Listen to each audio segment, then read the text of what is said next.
दादाजी के 10 लाख रुपए की बसंती ने खोल दी है खुद ही पोल। कल बसंती की वीडियो आई थी जहां पर बसंती फ्लो में बहुत सारी चीजें बोल गई।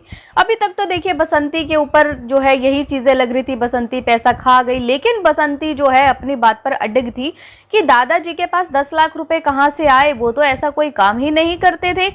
लेकिन भाई कल बसंती की जो वीडियो आई है, बसंती अपने मुंह से बोली है कि मेरे भाई जो है जब हमारा घर द्वार देखने आए रिश्ते के लिए तो बाबूजी भी बहुत अच्छा खासा कमा रहे थे, बाबूजी जो है सब्जियां बेच रहे थे। अरे भाई यही चीज तो तुम्हारी ननद ने बोली थी उस दिन, तब तुम क्यों मुकर गई थी। इनके ननद का भी यही कहना था कि मेरे बाबूजी जो हैं सब्जियां वगैरह बेचते थे, खूब अच्छा खासा जो है उनकी इनकम होती थी। और कहीं ना कहीं देखिए बेटियों को पता होगा कि मेरे बाप के पास जो है 10 लाख रुपए हैं, तभी उन्होंने इतनी बड़ी बात बोली। लेकिन भाई बसंती हमेशा से मना करती आई है कि कोई पैसा नहीं था, ये था वो था, जबकि उनके पास पैसा था। अब इस बात से जो है प्रूव हो जाता है कि दादाजी ने अच्छे खासे जो है पैसे कमाए थे, लेकिन वो पैसे गए कहाँ, इस बात का जवाब बसंती कब देगी। बसंती अपनी ही कई बातों को बार बार भूल जाती हैं, कभी कुछ बोलती हैं कभी कुछ बोलती हैं, लेकिन खुद ही बेचारी फंस जाती हैं। अब आगे से जो है अनीता जी की वीडियो आई थी और अनीता जी ने भी जो है बसंती को बहुत अच्छा खासा एक्सपोज किया कि भाई इनको जो है स्क्रिप्ट दी गई थी। जैसे ही मैं गांव पहुंची हूं इन लोगों की एकदम से माथा ठनक गया कि ये कैसे आ गई। और जब मैं वहां पर आई तो दादाजी से वीडियो बनवाई जा रही थी घर के बारे में।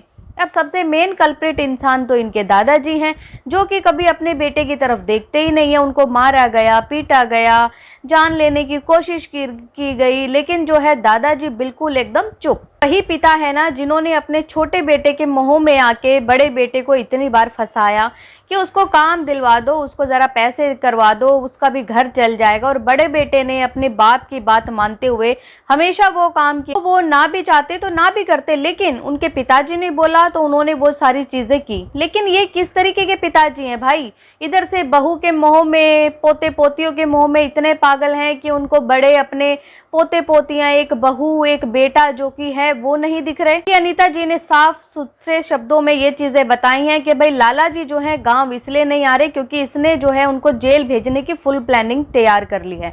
लेकिन मैं अनीता जी से यहाँ पे ये कहना चाहूंगी कि अनीता जी सिर्फ और सिर्फ बोलने से, मान लो बसंती ने ये चीज उनके ऊपर जो है दुष्कर्म का आरोप लगाया है, इस चीज से कोई भी जेल नहीं होगी जब तक जो है कोर्ट भी प्रूफ मांगता है। हम कहते हैं कि आप बसंती का मेडिकल करवाइए, अगर उस चीज में जो है कोई प्रूफ सामने आता है, कोई मेडिकल रिपोर्ट, कोई जांच सामने आती है, तब जाके उनको जो है दोषी करार दिया जाएगा। अदरवाइज जो है ये केस ऐसा ही चलता रहेगा। अनीता जी के ऊपर जो है इतने गंदे आरोप लगाने के बाद बसंती को अभी भी चैन नहीं आया होगा और बसंती अभी भी और भी वीडियो लाएंगी। लेकिन अभी जो अनीता जी घर आ गई हैं तो बसंती जो है एकदम से जो है चुप हो जाती है और वीडियो भी कहाँ बनाने जाती है, खेतों में। मतलब बारिश आ रही है, उनको इतना भी चैन नहीं है कि वीडियो अभी नहीं डालें, थोड़ा बारिश रुक जाए, लेकिन नहीं, अंदर मन में इतना ज्यादा जहर भरा है बसंती के कि चाहे उनको वीडियो कहीं बाहर जाके बनानी पड़े लेकिन वो वीडियो बनाएंगे जरूर। बाकी रही स्क्रिप्ट की बात, तो इनको स्क्रिप्ट भाई यहाँ रिएक्शन चैनल भी दे रहे हैं। अनीता जी ने उनको वार्निंग भी दी है कि जो भी ये रिएक्शन चैनल हैं उनके खिलाफ जो है प्रूफ मिले हैं अनीता जी को कि वो जो है बसंती से मिले हुए हैं और बसंती को बकायदा स्क्रिप्ट दी जाती है। कोई भी अपने आप से कोई भी चीजें बोलेगा जो कि यूट्यूब पे है ही नहीं तो उसके खिलाफ लीगल एक्शन लिया जाएगा। और स्क्रिप्ट देने वाले दिल्ली वाले भी हैं और बहुत सारे रिएक्शन चैनल भी हैं, लेकिन अनीता जी ने अभी किसी का नाम नहीं लिया यहाँ पे, तो इस चीज को हमें भी नहीं पता कि अनीता जी किसके बारे में ये सब चीजें बात कर रही हैं। एक चीज मैं यहाँ पे कहना चाहूंगी कि ये चीज मैंने शुरू से लेके आज तक ये कही है कि किसी भी रिएक्शन चैनल वाले का कोई भी हक नहीं बनता किसी भी क्रिएटर से पर्सनल जाके बात करना, और वो भी उन लोगों से जो कि ऑलरेडी जो है कंट्रोवर्सी कर रहे हैं। बात रही गंदे एलिगेशन की, तो अनीता जी ने कहा कि अपने पति का तो मेरे ऊपर गंदे गंदे इस औरत ने एलिगेशन लगा दिए, ये पता नहीं अभी कितना गिरेगी, क्योंकि मेरे बच्चों ने पहले ही बोल दिया था कि ये बहुत नीचे लेवल तक जाने वाली है और वो चीज कहीं ना कहीं साबित भी हुई। इनके पति को नशा करवाना, इनके पति को छूना, इनके पति के पैसे चेक करना, इनके पति को इनके साथ ना रहने देना, इतने गंदे गंदे एलिगेशन तो बसंती ने लगाए हैं। लेकिन बसंती जी आपकी वो वीडियो भी सब लोगों ने देखी है जहां आप अपने पति से लड़ाई करती थी। क्या आपके पति को जो है घर में चोरी करना, चोरी करके सामान बेचना, ये सब चीज भी अनीता जी ने सिखाई है? क्या आपके बेटे की जो भी चीजें हरकतें वो बता रही हैं किसी इस तरीके से मोबाइल में हमने देखा गया है, हमारे बच्चों ने खुद पकड़ा है कि वो क्या क्या चीजें उसमें देखता था। क्या ये सब चीजें अनीता जी ने सिखाई हैं? भाई कहा जाता है ना कि अगर आप किसी के ऊपर एक उंगली उठाओगे तो 4 उंगली आपके तरफ भी उठेंगी। तो बसंती जी ने एक बार ये नहीं सोचा कि आप भाभी और देवर का रिश्ता, जो एक माँ और बेटे का रिश्ता समझा जाता है आज के टाइम में, उसको आप कितना गंदा एलिगेशन लगा के खराब कर रहे हो। समाज में आप ये लोग क्या दिखा रहे हो कि भाभी और देवर का रिश्ता इस तरीके का होता है जैसा आप बता रही हैं। अपनी नंद के लिए एक बात बोली कि भाई मेरी नंद भी जो है ना खुद बुराई करती थी, बोलती थी ये मोटकी क्या सेवा करेगी, ये क्या करेगी, बसंती तू ही कर, ये तो गांव में आके खाली बैठेगी, तू सेवा करने आ जा। तो बसंती जी एक बात बताइए, अगर आपकी नंद ने आपकी जो जेठानी है अनीता जी, उनकी बुराई करी तो आज उन्हीं की तारीफ क्यों कर रही है? कुछ ना कुछ अनीता जी में खूबियां रही होंगी तभी वो उसकी साइड है, आपकी साइड क्यों नहीं है? बसंती जी आपने बहुत अच्छा हथियार चुना है कि किसी के भी चरित्र पे उंगली उठाओ और भाई उसको अच्छे से बदनाम कर दो ताकि वो बोल ही नहीं पाएगा। वैसे ही अनीता जी वाली स्क्रिप्ट आपको किसने दी ये भी जरूर बताइएगा अपने ब्लॉग में, और आने वाले टाइम में आप किसके चरित्र पे दोबारा उंगली उठाने वाली है ये भी चीजें बताइएगा। आपके पास अब सिर्फ और सिर्फ यही चीज बची है कि किसी दूसरे को बदनाम करो, दूसरे के जो है कैरेक्टर के ऊपर उंगलियां उठा दो, उसके चरित्र की अच्छे से धज्जियां उड़ा दो, और इसके अलावा कुछ है ही नहीं आपके पास। या तो पंचायत करती हैं या फिर जो है केस करती हैं।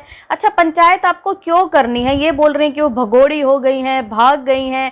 अरे भाई पंचायत क्यों करनी है? आप ये चीज भी तो बताओ। केस वापस लेना है वो तो क्या कोर्ट से होगा, लेकिन इनको एक्चुअली पंचायत इसलिए करनी है कि इनको हिस्सा चाहिए अब हर चीज में से। इनको एक बहुत अच्छा मौका मिल चुका है कि भाई अब जो है केस तो तभी वापस लूंगी जब ये लोग जो है मुझे हिस्सा देंगे।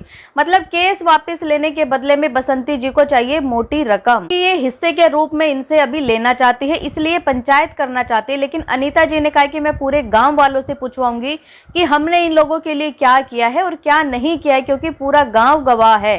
तो बसंती जी जब गांव वाले भी गवाही दे देंगे तो क्या आप मतलब गांव वालों के भी ऊपर उंगलियां उठाएंगी? क्या उनके कैरेक्टर के ऊपर भी उंगलियां उठाएंगी? और कल को दादाजी ने अगर अपनी जमीन आपके बेटे गोलू गोलमाल के नाम नहीं करी तो क्या दादाजी के ऊपर भी उंगलियां उठाई जाएंगी?